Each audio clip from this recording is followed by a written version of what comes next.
In this video I'm going to go through my notes on atomic structure and isotopes. So we'll start with the fundamental particles. All atoms are made up from three fundamental or subatomic particles, we call them. So we'll look at the position in the atom, their relative mass and their relative charge. So position first, so protons in the nucleus, as are the neutrons. The electron, we find them in the shells. So the relative masses now, so a proton and neutron both have a relative mass of 1, so in other words they've got the same mass as each other. The electron, you can say 1 over 2000, you can say negligible. I'm going to put a fraction in, so 1 over 1836. The relative charge, so the proton is plus 1, the neutron has no charge, and the electron has a negative 1 charge. So atoms are determined by their number of protons.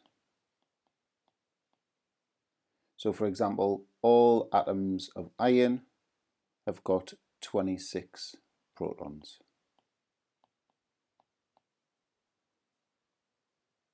Okay, so next little bit is about how we represent atoms. So the X there is obviously the symbol. The two numbers, who I'm sure we're familiar with, the A number, that's the mass number, and the Z number is the proton number. I'd also call that the atomic number. And an easy way to tell sort of which one's which in terms of the mass number and the proton number is always the smaller of the two numbers. Okay, so the number of neutrons, if you wanted to find the number of neutrons that an atom has, that equals the mass number minus the proton number. So it's basically the difference between these two numbers here. For atoms, because they have no overall charge, the number of electrons equals the number of protons. Remember the relative charge of each of those particles, so it's plus 1 for the protons, negative 1 for the electrons. So if they have the same number of those particles, then there will be no overall charge for the atom. If you've got a positive ion, then the atom has lost electrons. So for 1 plus ions, the number of electrons will be 1 less than the number of protons. However, for negative ions, the number of electrons is more than the number of protons.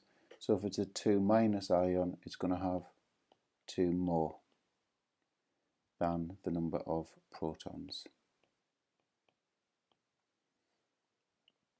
Okay, so that's the stuff on atoms. So we're going to move on to the sort of type of atom we call an isotope. So what is an isotope? There's the definition in the box there. They are atoms of the same element, so they've got the same number of protons, but they have different numbers of neutrons. So we can say that isotopes have, in terms of chemical properties, the isotopes have identical chemical properties because they've got the same electron structure. Remember, chemical reactions are all about the sort of electrons in the outer shell. And so if an atom's got, or if different isotopes of the same atom have got the same electron structure, then they're going to react the same as each other. They've got slightly different physical properties, so things like melting point and boiling point are going to be slightly different because they've got slightly different masses.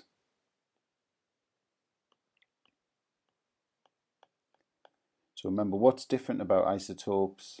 It's the number of neutrons. Neutrons do have mass, and so therefore if an isotope's got slightly more neutrons than another isotope, then it's going to be slightly heavier. So that's obviously going to be reflected in physical properties such as melting point and boiling points. Okay, so the next little section of the notes here is all about relative masses. You can see all the definitions are given. So there's 4 there. So there's the relative isotopic mass. So that's the mass of one isotope compared to 1/12 of the mass of an atom of carbon-12. So the business of being called relative, okay, that's because it's compared to something else. So what's the comparison? The relative bit is because these things are compared to like a standard, and the standard is 1/12 of the mass of an atom of carbon-12. Okay, so the relative isotopic mass is the actual mass of a particular isotope. Relative atomic mass, so that's when if you had a sample of a particular element, you wouldn't just have one type of isotope present, you would have the different isotopes present. And so the relative atomic mass is kind of the average of all the different isotopic masses. So we define that like it says in the box there. So that's the average or weighted mean mass of one atom compared to 1/12 of the mass of an atom of carbon-12. So you can see the relative bits in all of these definitions. The next one is relative molecular mass. You notice there's a little star there. So the relative molecular mass is the average or weighted mean mass of a molecule, obviously molecular, compared to 1/12 of the mass of an atom of carbon-12. So we'll just deal with, well, what do we mean by a molecule? Well, molecules are simple covalent substances. So I'm looking at sort of this first asterisk here. So simple covalent substances are things like carbon dioxide, water, sulfuric acid, and something like glucose, C6H12O6. So they're all classed as simple covalent substances.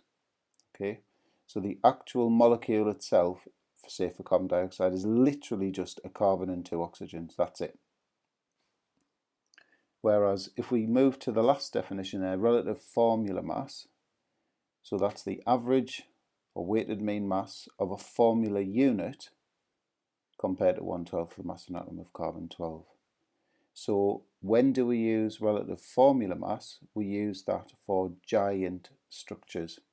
So things like ionic substances, so something like, say, sodium chloride, magnesium chloride,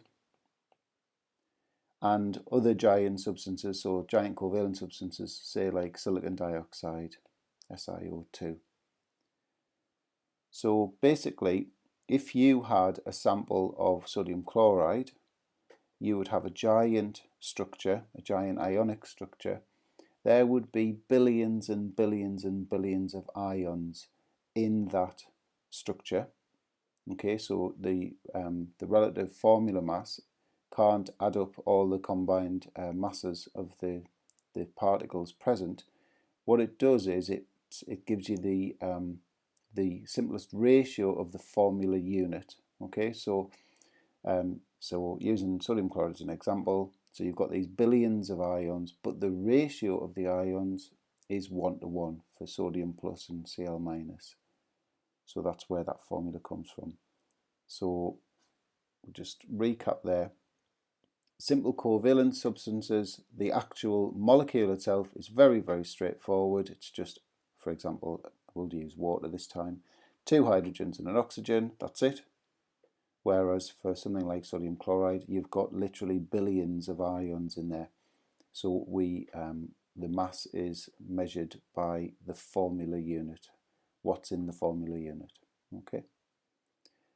So for OCR especially, you've got to be able to recall the definitions for relative isotopic and relative atomic masses. So these two here. It's worth knowing the other two as well, though, I would say. Okay, so let's go into some calculations now. So what we're going to look at now is how would you calculate the relative atomic mass of an element. Remember, that's the weighted mean or the weighted average. Okay, so how do we work out the relative atomic mass? We sum, so that's the sum of the isotopic mass multiplied by the percentage abundance it is. So if it was expressed as percentages, so sometimes data is expressed as a percentage. I'll go through some calculations on this in a second, so we'll see this in action. So the top box there is if you're given percentage data, whereas the other one is just sort of raw data, actual numbers of substances. So raw data. Okay. So we'll come back to those boxes in a second when we get to the actual calculation. Okay. Tiny little bit about mass spectrometry. Okay, so these isotopic masses and percentage abundances or relative abundances, they're measured by mass spectrometry. So that's a sort of analytical technique which you'll study more of when it comes to organic chemistry, so carbon chemistry. So we're just going to do a very simple breakdown of the process, and this is good for OCR. I know AQA require more detail than this, but we do OCR, so that's fine for us. So isotopic masses are determined by a technique known as mass spectrometry. So what do? They take a gaseous sample of the element and then they feed it into the mass spectrometer. And what happens is the mass spectrometer fires electrons at the isotopes, and what happens is an electron is knocked out of the atom, okay, and that would make it have a 1+ charge. So you can see we're starting with X in the gaseous state, element X in the gaseous state. It's lost an electron, and so it becomes X 1+ but still in the gaseous state. Okay. Now the mass of these two particles is only going to differ by an electron, which, as we saw at the start of these notes, it's very, very tiny, the mass of an electron. So we could very safely say that the mass of these is the same. Okay. So what does the mass spectrometer measure? It measures the mass to charge ratio, or M/Z for short, of the isotopes. Okay. But because the charge is just 1+, then if you divide the mass by 1+, you're still going to get the same mass as before, as the actual particle that you want. So you're actually measuring the mass of the species. Okay, so we'll look at this mass spectrum of boron now. So what's this telling us? Well, it's telling us that boron has 2 isotopes, so we could just make a note of that here. Boron has 2 isotopes. How do we know that? Because there's only 2 peaks. Okay, so we've got this peak here at 10 M/Z 10. So there's an isotope of boron with a mass of 10. Technically a mass to charge ratio of 10, but remember that charge is 1+ anyway, so 10. And we've also got an isotope of boron at 11. So you can see from the heights of the peaks that the 10 isotope is less abundant than the 11 isotope. So the height of the peak gives you a measure of how abundant, how common a particular isotope is. Okay. So how are we going to work out the relative atomic mass of this sample of boron? Well, we're going to use the formula. We haven't been given percentage data, we've been given relative abundance. So if we go to that box there, we're talking about this here. So let's put that into the formula. So relative atomic mass equals, remember it's the sum of, so we're going to take the first isotope, which has an isotopic mass of 10, and it's got a relative abundance of 1, so just go 10 times 1, plus, remember, sum of, we've got another isotope with an isotopic mass of 11, that's got a relative abundance of 4, okay? And we're going to divide that by the total abundance, which is 1 plus 4, which is 5, okay? So that's coming out at 10.8. So you can kind of tell before you even do the calculation that because that height of that peak is much taller than that one, the weighted mean is going to sit much closer to the 11 than the 10, which is what we've got there. We've got 10.8. Okay. Now, before I move off this, there's just one other thing that's worth pointing out at this point. Sometimes you get asked to write the formula of the species causing the peaks. Okay, so the things causing these two blue peaks, well, the one at 10 is being caused by the boron 10 isotope, but remember it's got a plus charge. And the 11 peak is being produced by the boron 11 isotope, but remember it's got a plus charge. Okay, so I'm just going to write on there, don't forget the plus sign. Okay, very common mistake that for people, just to miss that sign. Just tidy that up, to miss that positive charge off the species formula. Okay, right, so last page now. So we've now got another spectrum, this time it's magnesium. We've got percentage abundance data, you can see there. Okay, the formula we're going to use is pretty much the same, it's just got a slight, well, you'll see when I go through it, but the technique's exactly the same. It's worth pointing out here that, what can we say, we've got 3 isotopes of magnesium because there's 3 peaks.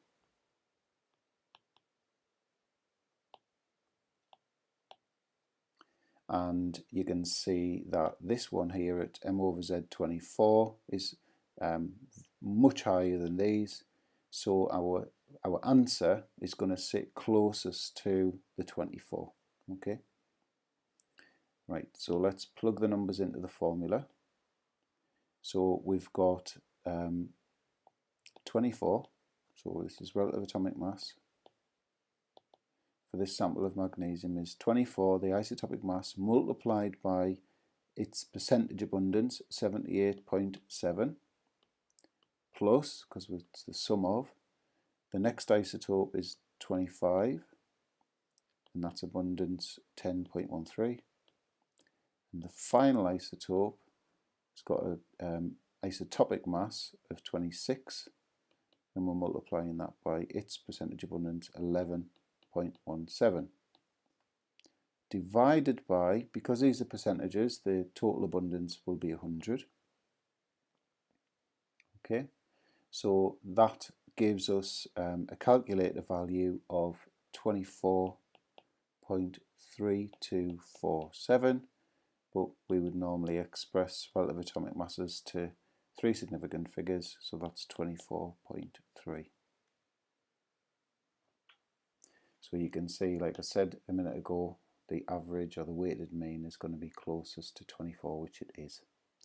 Okay, so the next type of calculation is where we calculate the relative isotopic mass from a given relative atomic mass. So this is kind of like doing the calculation in reverse. So we've got this sample of zinc, we've got information about 3 of its 4 isotopes. So you can see in the table there we've got information about isotope Zn66, 67 and 68. And we're told that the relative atomic mass of zinc is 65.44. And we've got to calculate the relative isotopic mass of the 4th isotope. So we'll start with remember the formula, but this time I'm not going to write relative atomic mass because we know it. It's 65.44. So that equals isotopic mass times abundance plus isotopic mass times abundance and so on. So we'll just rattle these off. 66 times 27.9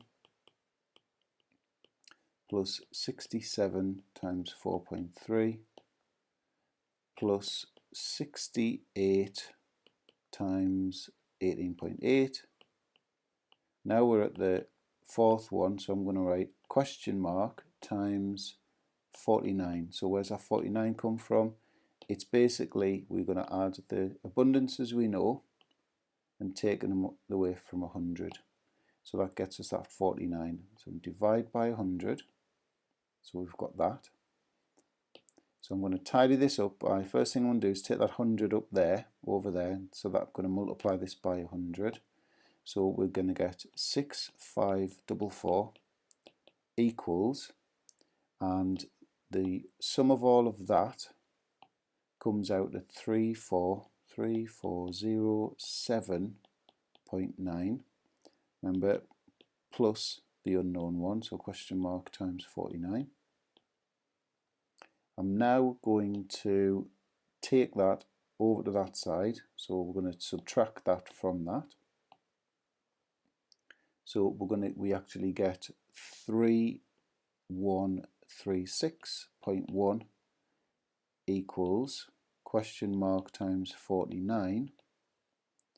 So now to find question mark, what do I need to do? I need to take that take that 49 and divide this by the 49. So it's going on the other side, but it's going on the bottom. Okay.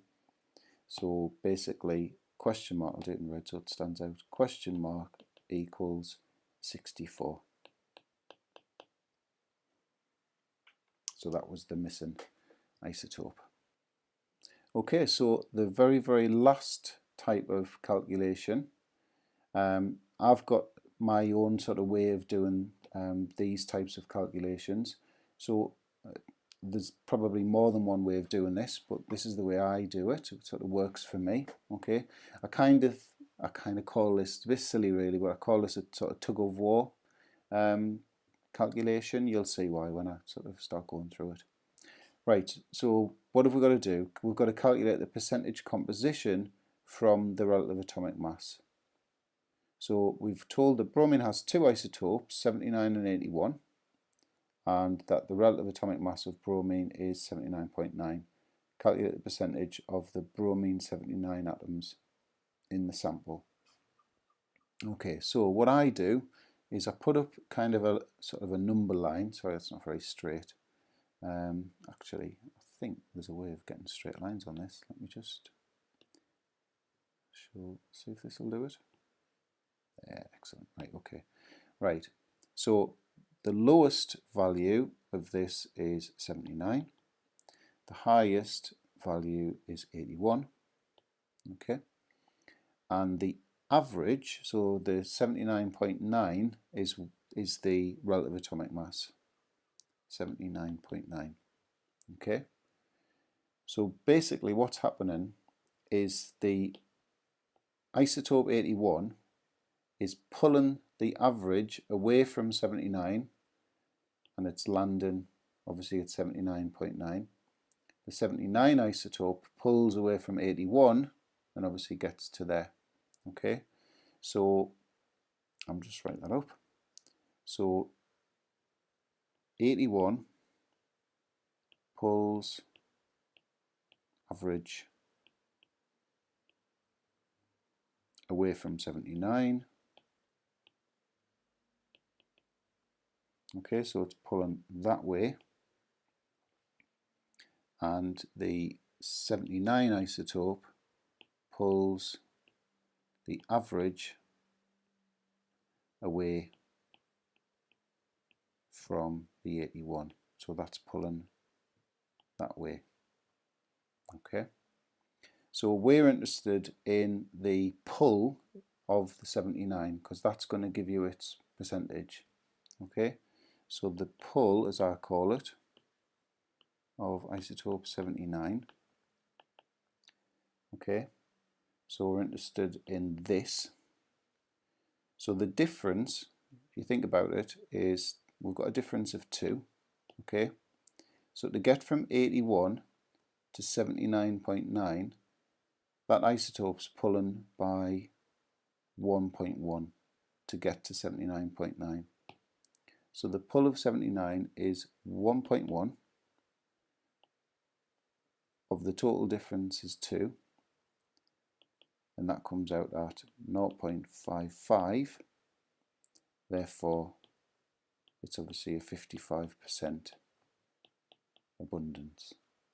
Okay, and if you had to calculate the pull of the 81, the other, well, it's obviously going to be 45, isn't it? Because the difference between 100 and the 55 that we've just calculated is 45. Or you could just do the, I'll just do it in a different colour. The pull of the 81 is going to be 0.9, because that's the pull of that one to get from 79 to 79.9 of the 2. Yeah, is 0.45, i.e. 45%. Okay, but we were asked about the 79, so I'm only interested in that one there. Right, that's it. Hopefully that was helpful, and if you've got any questions, just pop them in the description and I'll go through them when I get a chance. Cheers. Bye.